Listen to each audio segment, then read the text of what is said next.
And yes, ready. Okay. I'm going to continue today on the topic of the Eightfold Path and right livelihood. And again, welcome to anybody who may be new. It is a continuing conversation, but I'm going to bring out some aspects of looking at the Eightfold Path that interest me. So while I'm living, and if we all live long enough, we're entering the country of old age, sickness, and death. And living is a process that leads to dying. And I'm going to extend this spoke of the Eightfold Path further today in this talk and consider it right preparation for death. That living is a way that we're preparing for our deaths. And ajiva, the Pali word for livelihood, which we talk about as work or sustenance for living. I'm also considering it a kind of work to be preparing for our deaths. And we don't know what the conditions will be at the end of our life, but we do know the conditions now that we're living in. And right living seems connected and associated to me. This is kind of my extension with right dying. And right as in appropriate, caring, paying attention to it, that it's useful to do this. So the idea of leaving our instinctual attachment to the world and the people in it. I mean, this feels such a strong instinctual reaction. I have the question, does that lessen when we're ready to die or as we go towards death? And I've seen that in some cases, and I get glimpses of it myself. But I really try not to fall into a hard and fast definition of what's a good death. And yet there is something in that I think about, that I imagine. We talk about right imagination, right intentions. And also I'm looking at others and how they're going through this process. And I notice I make a priority for getting my inner world ready. It's very important to me. And that's where I seem to have some power. Over the external world, I seem to have less idea of any power or control. But my inner world, I do have some effect there. So I'm teaching a half-day retreat for one of my small groups on old age, sickness, and death. And there's a phrase that I added to a sutta called the Five Remembrances. And the phrase I added is, I am of the nature to prepare before I go. Now, you have to know, this is also a sankhara, a habit of mine, a proclivity of mine. I prepare before my trips. So this is not surprising that this would come up for me as an addition to the Dharma. And even within that, I know that all the preparation in the world doesn't give me the experience of being there, being at the end of my life, being where I am going.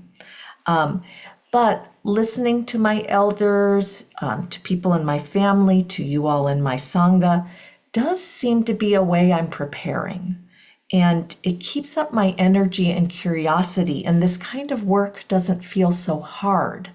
It feels like keeping myself engaged in the process of how I'm relating to death.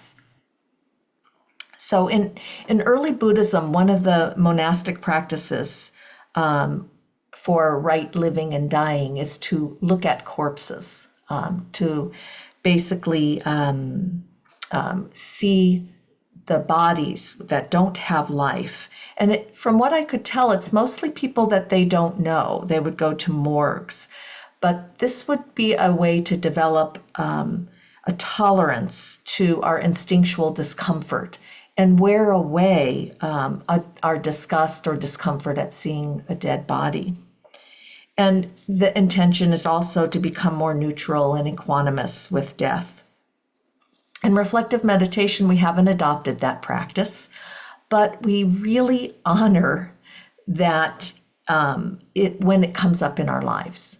So I remember looking at my grandmother, my grandfather, my sister, my mother, people who have passed, and I've seen their body in the viewing.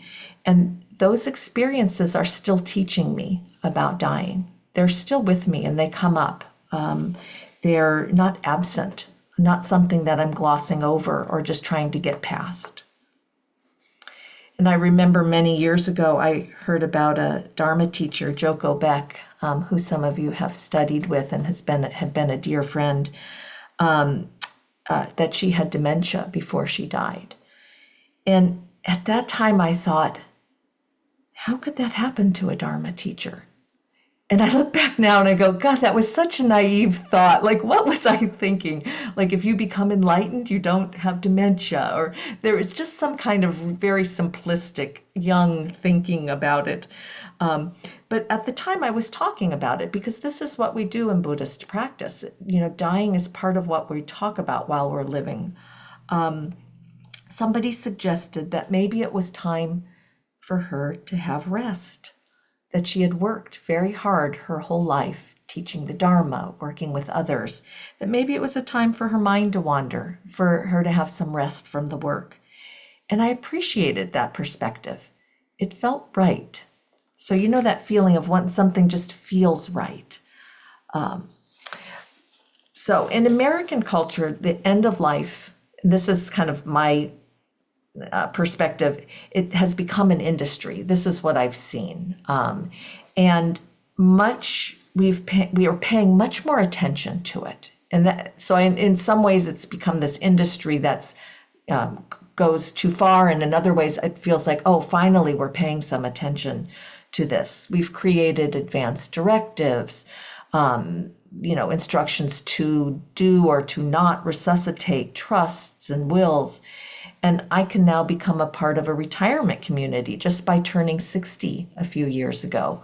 And it would be a place where I would want to go and spend my, end of life rather than some place that I would be put by my family to take care of me.